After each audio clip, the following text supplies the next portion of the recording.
Yeah. That's so great.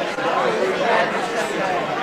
Well, I'm hoping to get to come to book club at some point. I keep reading the books and then something happens.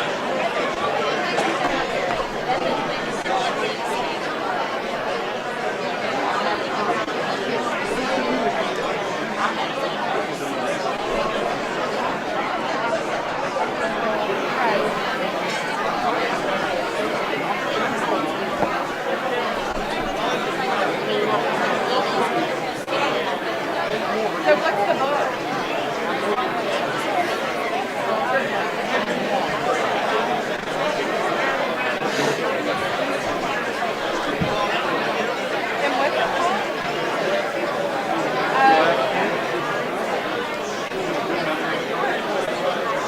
Okay.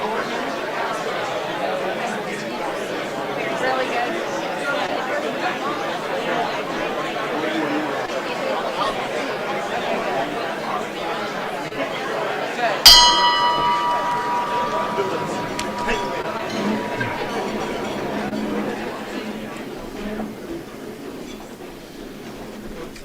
Happy New Year.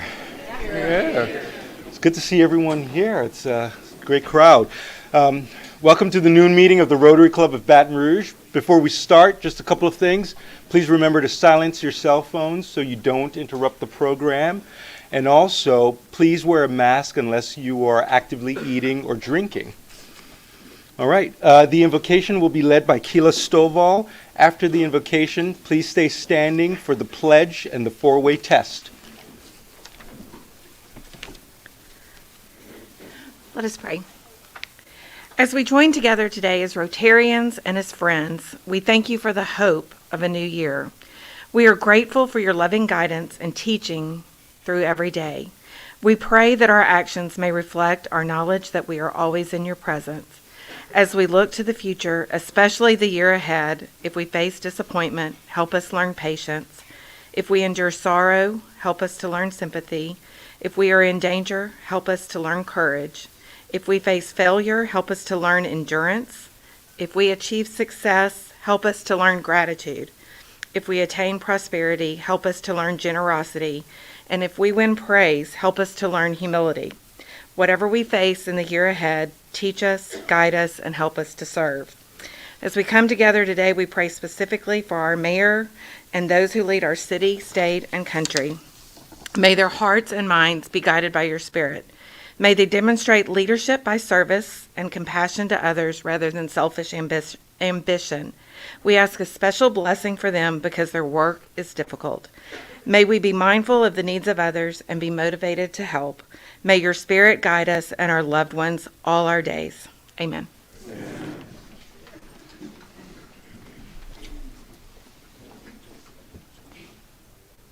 I pledge allegiance to the flag of the United States of America and to the republic for which it stands, one nation under God, indivisible, with liberty and justice for all.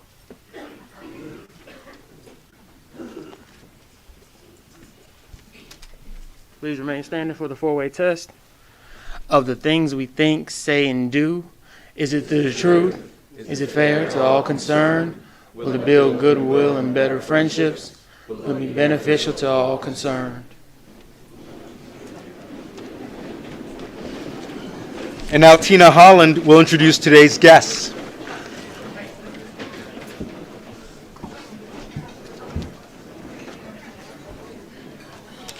Good afternoon. First, I just want to say thanks a lot, Keela, for that prayer. That really spoke to me. Wonderful. One of the best yet. I'd like to introduce a visiting Rotarian, Mark Dispenza from Hammond. Mark, thank you very much for being here. And then the rest, as you can see, we have a good number of guests today, too many to introduce individually. So I ask at this time for all of our guests to please stand and let's give them a hearty Rotary welcome.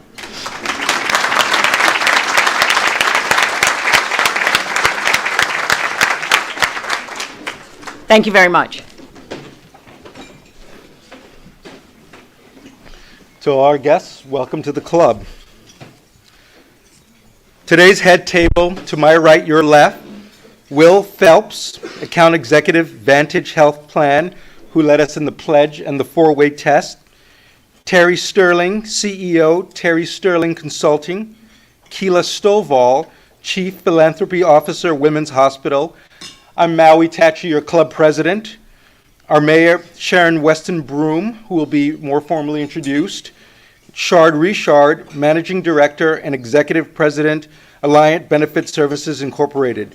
Your head table.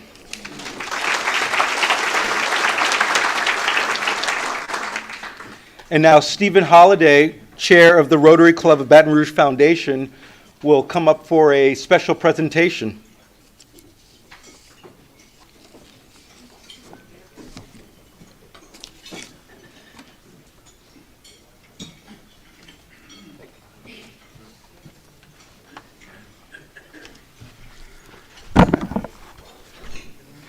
Well, good morning. My name's Steve Holliday, and I'm the Baton Rouge Rotary Club Foundation Chair. And the Rotary Club of Baton Rouge Foundation was formed in March 21st of 1985. Currently, we have funds that are valued in over $1.9 million. We have awarded over $700,000 to deserving nonprofits in our area, and almost half of that $700,000 has been given out in the last 3 years. I'd like to recognize the past foundation chairs, board members, and those who have served in a fiduciary capacity to advance the goals of this foundation. This year we're giving out $100,000 in grants to worthy organizations. It is your donations that make this possible, and I'd like to say thank you for that. I'd like to turn your attention to the screen to see all the organizations that I'll call them up to award their grants.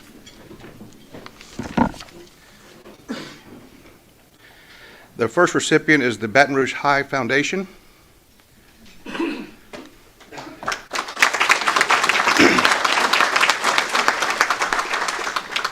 Baton Rouge Youth Coalition.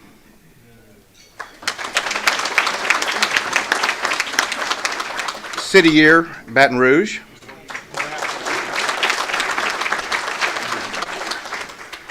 Cristo Rey Baton Rouge Foundation High School. Junior Achievement of Greater Baton Rouge and Acadia. And the Junior League of Baton Rouge.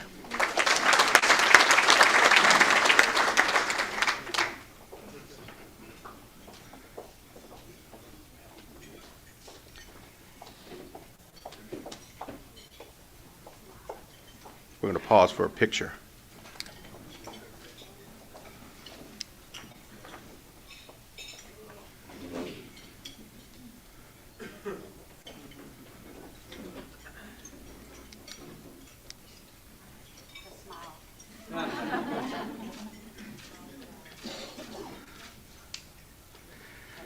Our second group, and these are not given out in any particular order of importance or amounts awarded, but our second group, Louisiana Youth Seminar, represented by Joe Pease.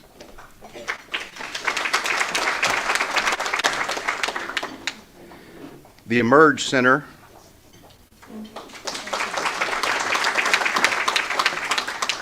The Life of a Single Mom. The Salvation Army of Greater Baton Rouge. The Walls Project. The YMCA of the Capital Area.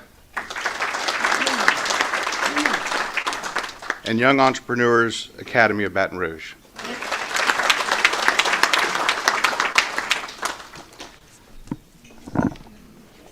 Again, we want to thank you. This foundation started out with a modest goal of advancing literacy. That's why we hand out a book every meeting to a deserving elementary school. And we've grown quite a bit. And again, we thank you for your service and contributions.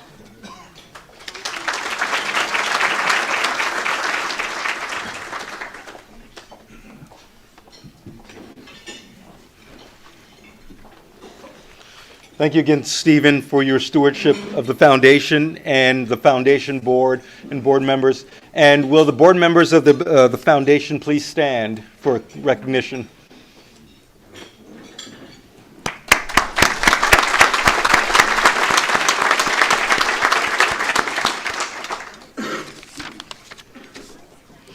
I have a couple of announcements. Our upcoming speakers, on Wednesday, January 12th, we will have Coach Jay Johnson. He will be speaking to us about the upcoming LSU baseball season. On the 19th, we will have Treasurer John Schroeder, and he will be giving us an update from the State Treasurer's Office.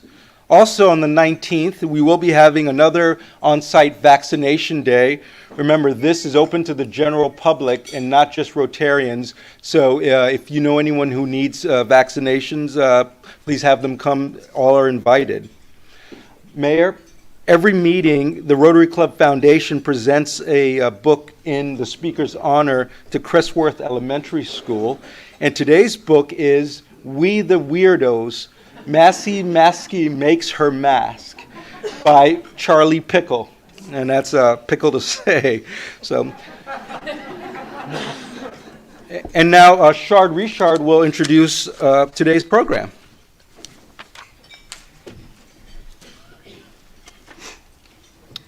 Thank you, President Malley. It is my distinct privilege and honor to introduce our Mayor President for the City of Baton Rouge and East Baton Rouge Parish. Sharon Weston Broome is a firm believer in achieving progress through inclusion, innovation, and information. Since taking office, Mayor Broome has placed a heavy focus on improving the quality of life for citizens while building resiliency through infrastructure improvements. She is focused on addressing transportation, drainage, public safety, education, economic development, and revitalizing neighborhoods. Now, as I prepared to speak to you today for this introduction, reading through her bio, it struck me, and I mentioned to the mayor before I came up here, that it struck me that she is a woman of many firsts. And that being the first woman to occupy the office of the mayor president of the City of Baton Rouge and East Baton Rouge Parish. But beyond that, previously she was the first to hold leadership positions as a Speaker pro tem of the House and as the President pro tem of the Senate, where she served in a distinguished capacity for many years prior to taking on these responsibilities. She's been awarded, I could spend a great deal of time that would be best served provided to her, but the mayor's received numerous awards and honors through the years for her achievements and her accomplishments. She does hold a degree in mass communication from the University of Wisconsin at La Crosse, and she received her master's degree in communications from Regent University. She continues to serve as a mentor in those fields as an adjunct professor through the LSU Manship School and also at Baton Rouge Community College and Southern University. Faith and family are priorities for our mayor. She's a member of United Christian Faith Ministries Church, and she's happily married to Marvin Broome. They are proud parents of 3 children and have 3 grandchildren as well. It's a privilege for me to introduce the mayor's guest today. Joining us is the mayor's husband, Marvin. Welcome. I had the privilege earlier of meeting the mayor's beautiful granddaughter, Sydney. Welcome. Someone familiar to this club, Chief Murphy Paul, Baton Rouge Chief of Police, is with us. A new welcome to Michael Kimball, who's the newly appointed Chief of the Baton Rouge Fire Department. Welcome, sir. Another person familiar to this club, the distinguished Mr. Hiller Moore, our district attorney. And his guest, Jermaine Guillory, as well. Thank you, sir. And Daryl Gissel, our Chief Administrative Officer. And Mr. Kelvin Hill, who is Assistant Chief Administrative Officer, is also in charge of DPW. Thank you, sir. And finally, Miss Alyssa Panpinto, who's a Communication Assistant. and Mark Armstrong, who is our Director of Communications. With that, there is a video the mayor would like to introduce to the club, and so at this time we'll play the video, and then the mayor will join for her remarks. Thank you. Learn that each new challenge creates new opportunities. We're being creative in how we face these challenges: infrastructure, litter, crime, homelessness, or economic diversity. It takes all of us working together to be part of the solution. One of those challenges, our quality of life. We're real proud this year to have been involved in some changes in litter. Well, we cleaned up on probably a little over 1,500 storm drain boxes, and these particular boxes that we had were somewhere between 25 to 75% block. We had values for the community. You took care of your community, you didn't trash your community, you looked out for your neighbor looked out for you, and you just lived in harmony in neighborhoods. It just seems over the last 3 to 4 years it's gotten to be unsurmountable. Hundreds and hundreds and hundreds of pounds of material that was removed from out of the storm drain boxes, and it makes it twice as hard sometimes to get that stuff removed from the system. But it's not enough what we've done. We're working now to find ways to put enforcement. Addressing those kind of consequences in both enforcement and positive light, I think will make a difference. To me, drainage is the #1 priority, because without the drainage, it doesn't do you much good to have roadways, because then we'll be underwater. In the real world, it's about trying to reduce flood risk for people of our parish. The COVID pandemic is contributing to unprecedented challenges across the country, particularly with an increase in violence. In East Baton Rouge Parish, law enforcement and community have teamed up to tackle this issue head on. It's a legitimate concern that people see the number of murders every day on the news. However, Baton Rouge is like every other city has experienced this since COVID. But Baton Rouge, like other cities, also our crime, particularly our murder, it's really highly concentrated amongst people and places. We're that enforcement piece. You know, we've taken far more than 1,300 guns off the street. We've arrested hundreds of individuals, and yet still, here we are with gun violence. That's what we have to concentrate on. We're more committed today, and our resolve is stronger today to doing all those things than it's ever been before. Normally, if there's a conviction, if we have enough evidence, then that person has to do time. That's accountability. When we have people committing crimes and not doing the time, there's no accountability, and they get to stay out and continue their felonious activity. One of the strategies that Mayor Broome is investing in is really putting community at the helm of stopping some of the things that are happening as it relates to crime. The people who are most affected by crime, it is those who are gun pullers and the shooters.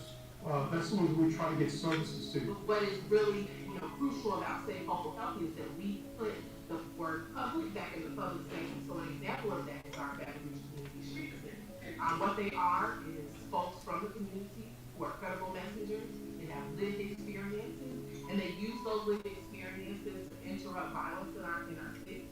They also offer supports to folks who are dealing with situations related to violence. 5 districts were created a number of years ago by the state legislature. We have used those funds to establish cameras and license plate readers at all of our entrances. You're going to see smart cameras going off in specific neighborhoods. ARP dollars are going to be used to disseminate those cameras in what we call hotspot areas in the city. It's a little bit unique because it's tied directly into our Baton Rouge Police Department real-time crime center. The city police being able to see what's happening at all of our major entrances. And we're going to be working in these areas. And let me be clear, we're not for the good, law-abiding citizens. We're there for those bad actors, and we're coming for it. I see more interaction now than ever before with the public and with us and working together. You cannot obtain the results you want, what the people want you to be doing, without having a good community outreach and having a good conversation and establishing a relationship with the community. We're working together to try to solve the issues that the parish has, really down to a neighborhood level. We had the opportunity to travel the nation and see chiefs and sheriffs and mayors, and they just don't get along with each other at all. That's never been the case here. We may disagree on some things, however, we always, for the bottom line of public safety, come together, work things out, and I look forward to doing that again this year, because we need to have a big impact in 2022. We believe violence is curable. East Baton Rouge Parish is growing. We're becoming more diverse and driving the economy for the entire region. Businesses, large and small, are taking notice. We have right now 40,000 unfilled jobs in Baton Rouge. We believe confidently that in the next year, we can add 7,000 to 10,000 additional jobs. One of the things that the mayor's strategy is really pushing is this work that we're doing in schools. We are imparting into our high schoolers personal and professional development, specifically working on those social emotional learning skills, and then also giving them access to information around career development.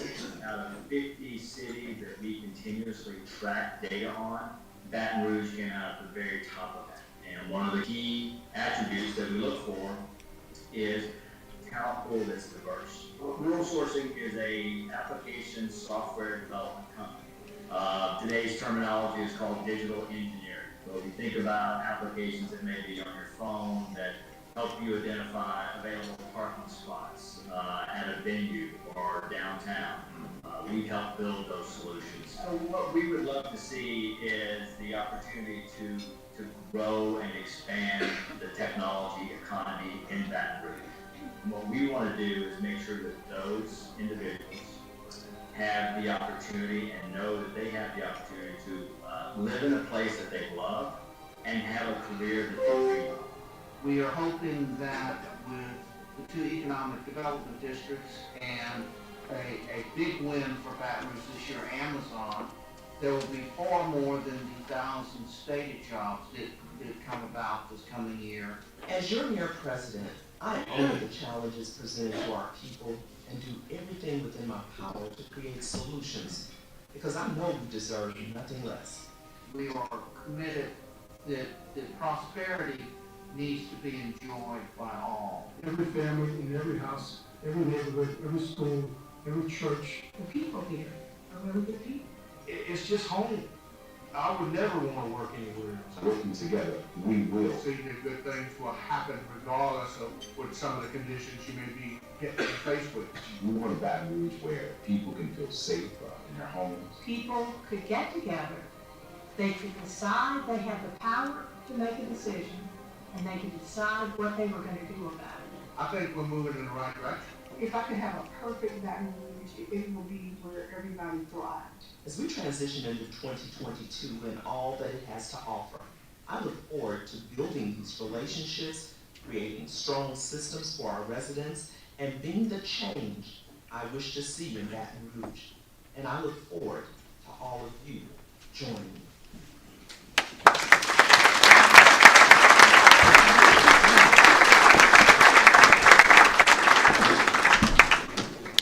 So the people of Baton Rouge have a story to tell. And you've just heard a synopsis of the present and the future from some familiar and perhaps some unfamiliar voices. And they all share a common thread. They believe in Baton Rouge. So today I stand before you, Baton Rouge Rotary, against the backdrop of 5 years as your mayor president, to share the story of our community.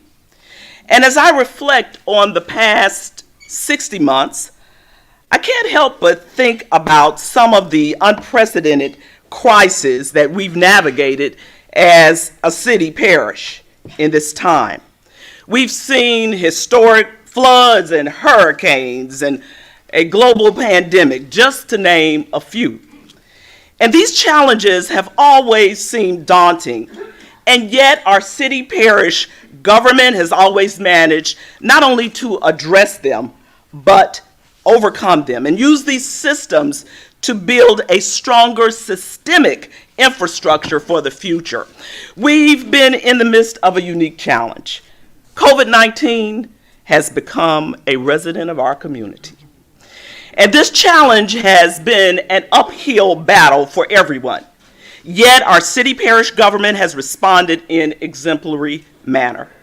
We've stood up nationally recognized testing facilities. We've galvanized our healthcare resources and professionals and worked to meet the needs of our residents throughout this and many other periods of uncertainty that we have been challenged with. Our Office of Homeland Security and Emergency Preparedness activated and responded to 4 disasters in 2021, including winter weather, where we provided approximately 1,500 residents with congregate and non-congregate shelter accommodations, COVID community vaccination operations that administered over 11,000 vaccinations, excessive rainfall, and Hurricane Ida, which all displaced many of our residents for days at a time.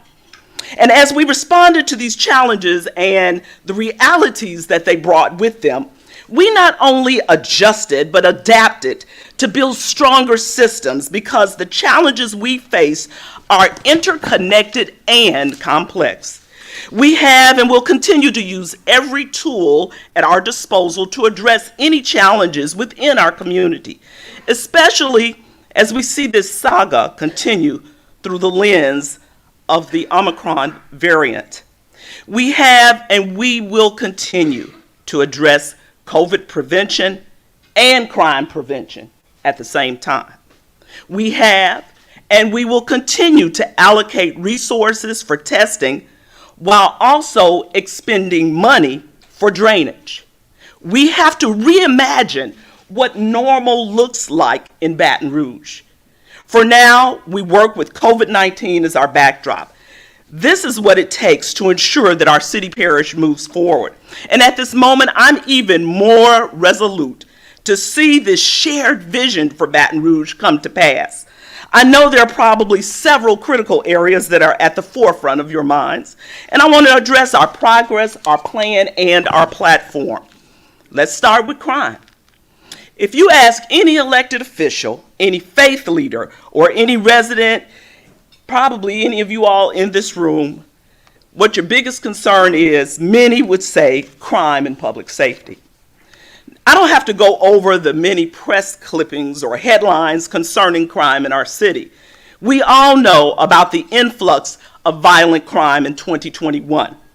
And as your leader, I own that and face it head on every day. And especially late at night when I take on those phone calls about a homicide that has occurred. Yes, that's right. Every time there is a homicide, I get a call from dispatch.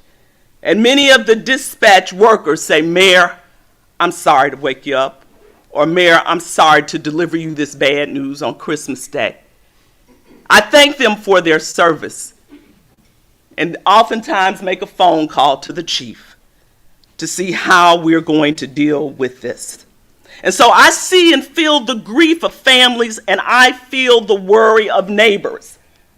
Like the neighbor in North Baton Rouge who called me and said, Mayor, she was almost hysterical. She was frustrated, and I get her frustration. She said to me, I'm retired now. I live in North Baton Rouge. And she said, I feel like I can't even sit out on my porch to enjoy my retirement now. And then she said to me, I want you to do the same thing for us that you're doing in Mid-City. I want to be able to walk down the street like white nights out and enjoy my community and enjoy my city and parish. And you know what I did? I listened attentively. And then I shared with her, I totally understand. Give me some addresses right now. And I called the chief so that we could get on it. I share that story with you because I want you to know that I feel the reality of everything that goes on in this city and in this parish. Now, just like I said, I own the state of crime in Baton Rouge. We must all own the facts about crime. Crime is soaring across the country. Cities of every size are grappling with crime like never before, and I don't present these facts to you as an excuse or a political scapegoat. It's a harsh reality that we must understand in order to grasp the complexities of crime and in order to create solutions. You see, this isn't about any one leader. This isn't about Sharon, Weston, Broome, one department, one officer. It is about the unity and urgency that defies and rises above past tensions and differences to fight for peace in our community.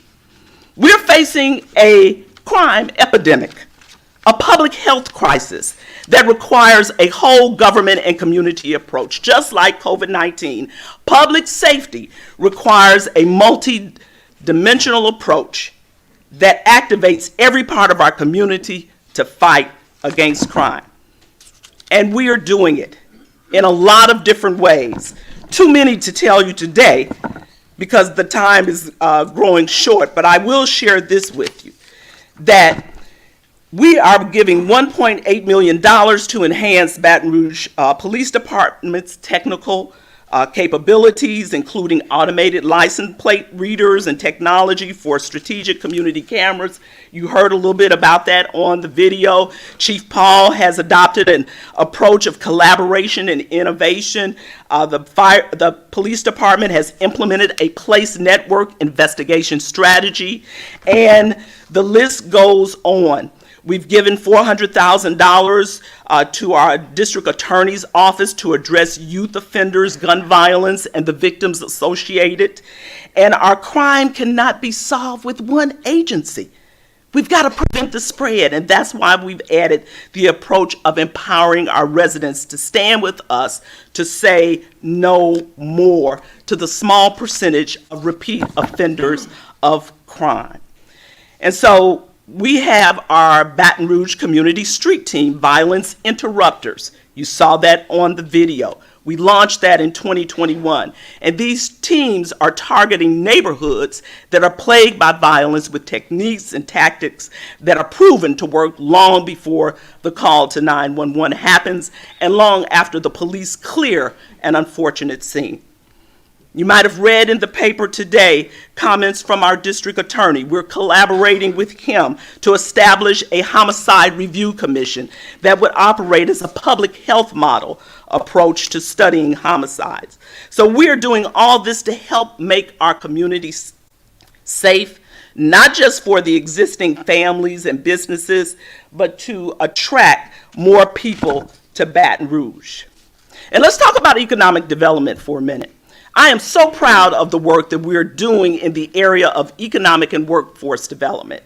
A new survey from the Baton Rouge Area Chamber collected data on national perceptions, and amongst the data, there are two key findings that I found very interesting that I want to share with you all today. The first is that since 2016, Baton Rouge has made significant progress in having a favorable business climate and high quality of life. This is especially the case with those under 45 years old.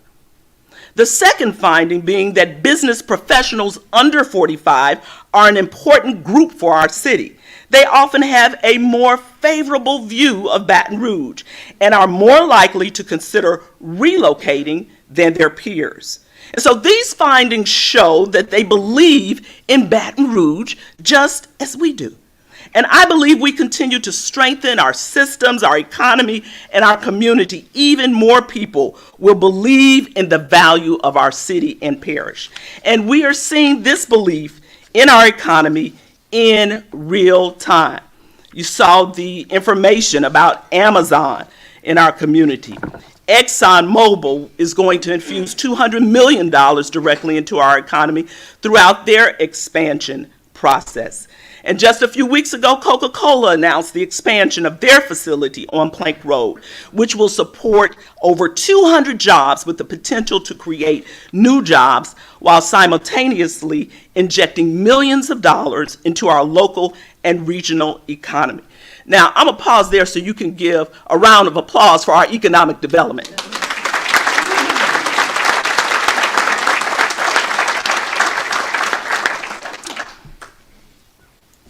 So we see that these investments add to the strength of our growing economy, and they go hand in hand with the investments we're putting towards the redevelopment of our community. The redevelopment of our community and the quality of our infrastructure go hand in hand. You saw the work that we're doing with our infrastructure and drainage. You remember in 2017, you passed the historic Move EBR program, and our city parish has gone straight to work. When you see orange cones out there, I don't want you to complain. It's work. That's progress. We may have some closed lanes around our parish, but that is progress in real time. We had 21 projects enter the construction phase in 2021, and we will keep this momentum as we move forward. We're preparing for $100 million in Move EBR construction spending for this year alone. Over 30% of the dollars spent have gone to businesses that would qualify as disadvantaged business enterprises. And for the first time in the history of our parish, we are putting our money where our mouth has been concerning equity in contracting.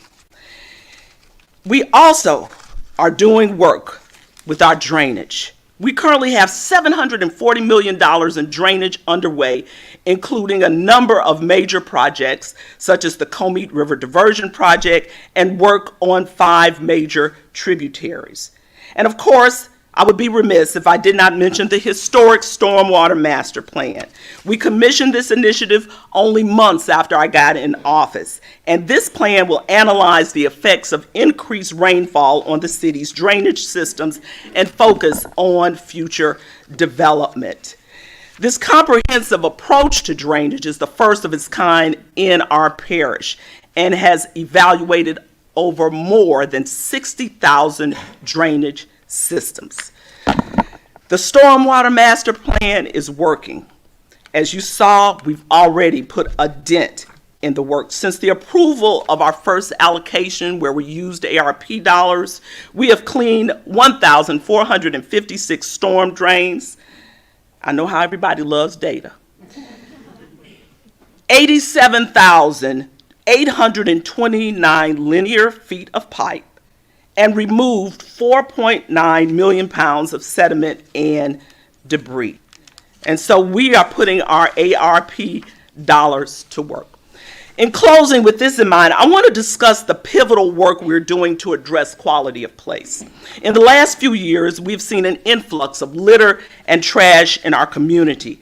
Many of you in this room took up the call to figure out how we can address litter in the community we live, work, and play in. You've organized litter pickup crews, and your city parish government has done the same. In 2021, we dedicated additional crews to addressing trash and debris. We increased street sweeping with a focus on high litter areas, implementing new schedules for mowing on the right-of-way, adjudicated lots and FEMA lots, and worked with our residents to coordinate community service litter crews. We recently brought in an experienced quality of place specialist who has worked with cities across the country to address similar issues. We know that our efforts are not enough to match the influx of litter in our city, but we are working to create a strategic and intensified approach to the challenge at hand. Let me just say this. Many of you may remember the play Man of La Mancha. Well, there's a scene when Don Quixote and his servant stand gazing at a dilapidated inn. When Quixote describes his vision of turrets and magnificent gates, his servant tries hard to see the same picture, but all he can see are the ruins before him. And when he attempts to describe them, Quixote says, "Stop. I will not allow your facts to interfere with my vision." Friends, I entered this role as your mayor president with a vision for this city parish that we will be a community of peace, prosperity, and progress, a safe, hopeful, and healthy community for everybody. No matter what it looks like, seems like, feels like, I'm not going to abandon that vision. If I allowed some of the emails or phone calls that I receive to deter me, I would have let that vision go a long time ago. I would have just been in this seat doing a job. Yet, I understand this, and I believe you do as well, that the fulfillment of the vision is often a longer process than the vision itself. So I intend to see this vision to fruition. I intend to see this vision fulfilled. Just like Don Quixote, I need people who believe in what may seem like the impossible dream for Baton Rouge. People who share in the collective work and responsibility for what transpires in our community. People who are passionate about positive change and committed to serve as catalysts towards making a difference. People who believe in Baton Rouge no matter what. And I know that we can all be those people. I close with the words of Robert Kennedy, who once said, "It is not more bigness that should be our goal. We must attempt rather to bring people back to the warmth of community, to the worth of individual effort and responsibility, and of individuals working together as a community to better their lives and their children's future." Thank you, and God bless. Will you take a few questions? I have time. Yes, you do. Yeah, sure. Thank you. Y'all so kind. Yeah. Y'all so kind.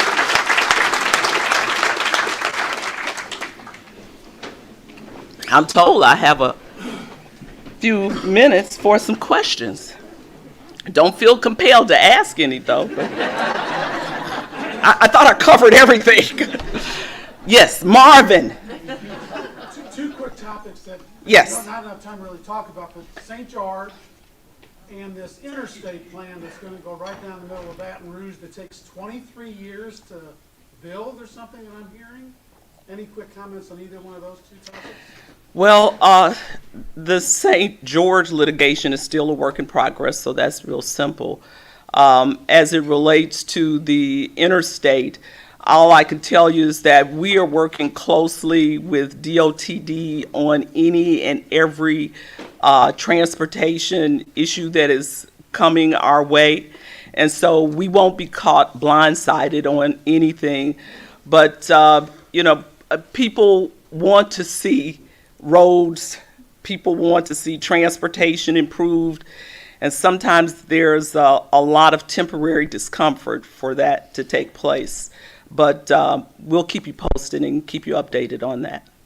Yes, ma'am. On the issue of crime, it seems like we are having a lot of repeat, bad crimes. And my question is, do we have a shortage of space in the parish prison maybe as to why some of these repeat offenders of bad crimes are being let out on bond when they really, shouldn't be? Well, let me just say this, in all transparency, there are different levels of government, different branches. And one branch of government is the judicial branch. The problem is not with the jail system in terms of having a place. So I'm going to say that question may be better posed to some of our judges, because we don't make the decisions on who is released. They get the files on who are repeat offenders, what they have done. And so I believe that, the judicial system has to work. I believe in everybody getting a fair trial, don't get me wrong. But if you see things or individuals that are continuing to come before you, I'm not a judge, but maybe you should revisit that bond that you're given for that individual if they're a repeat offender. Have you all ever had some judges come and talk to you all here? That might be a good move.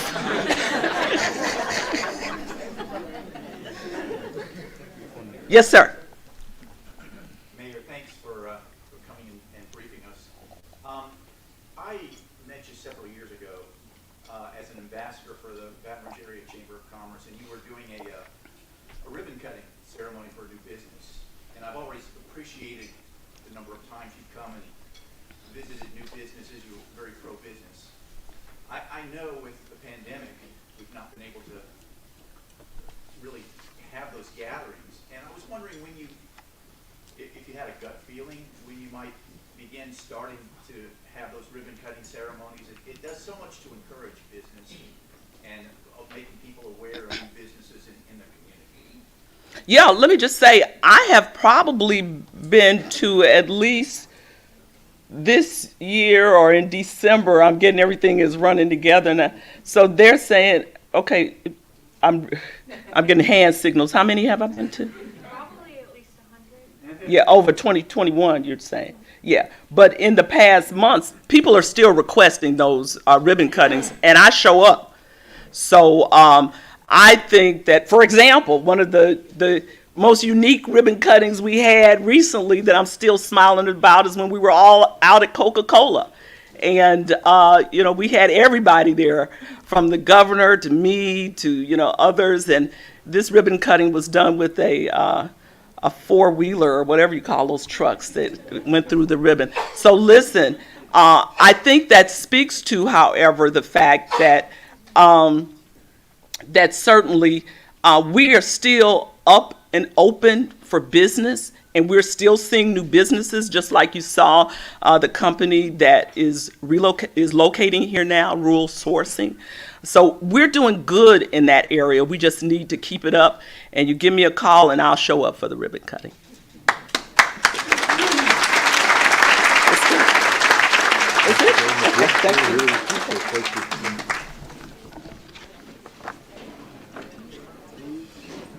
The meeting is adjourned.